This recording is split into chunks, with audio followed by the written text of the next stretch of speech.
जय श्री सीताराम दोस्तों, फिर से एक बार हमारे YouTube चैनल श्री मंगल आरती धाम पे आप सबका स्वागत है। और आज हम गौवंश के विषय में चर्चा करेंगे।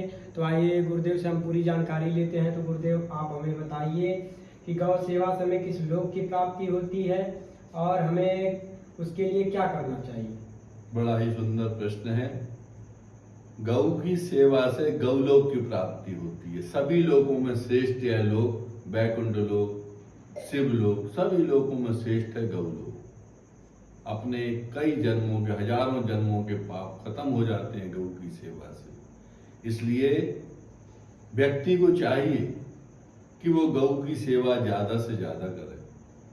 क्योंकि देखो आप, भगवान द्वापर युग में कृष्ण भगवान ने अपने बचपन काल से देखिए कि गौ की कैसी सेवा करी, कितनी सेवा गौ को उन्हें अपने सदैव आगे रखा, सदैव गाय के पीछे रहे सेवा के लिए।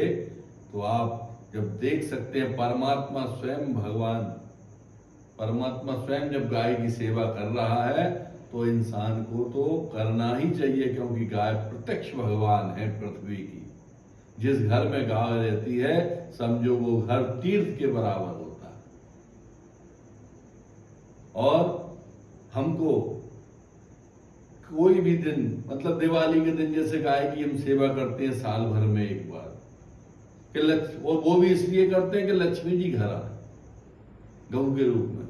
यदि आप 365 दिन गाय की सेवा करते हैं, रोजाना गाय के लिए जो है कुछ खाने पीने देते हैं, या आप गाय घर पर रख करके उसकी सेवा करते हैं, अपने परिवार में जैसे 10 सदस्य हैं तो सबकी भी तो उदर पूर्ति हो रही है, इसी प्रकार घर का सदस्य मान करके उसको भगवान मान करके उसकी सेवा करना चाहिए।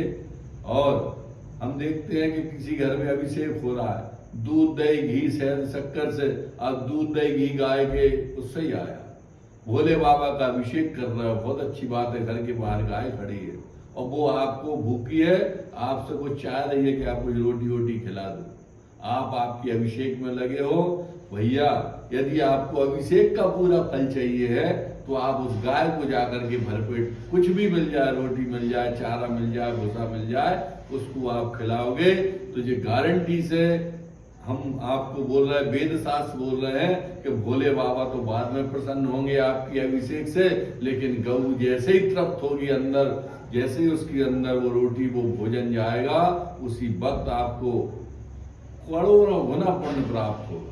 तो पहले आपके दरवाजे जो उसकी सेवा करो, इसके बाद भोले बाबा के लिए भी आप अभिषेक करोगे तो निश्चित ही आपको, आपने जो नहीं चाहा होगा वो सब। हम देखते हैं कई लोगों को कि कहां थे और कहां से कुछ वर्षों में कहां से कहां पहुंच गए। उनकी भावनाएं वैसी होती हैं।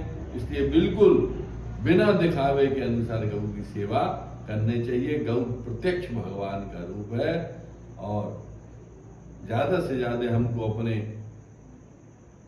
परिवार में बच्चों को भी ये शिक्षा देना चाहिए। गौ सेवा नितांत आवश्यक है। भगवान की पूजा नहीं भी करोगे तो चलेगा, लेकिन गौ की सेवा यदि आपने कर ली तो समझ लो कि सारे देवी देवता आपसे प्रसन्न हो गए। बोलिए मंगल आरती धाम की जय।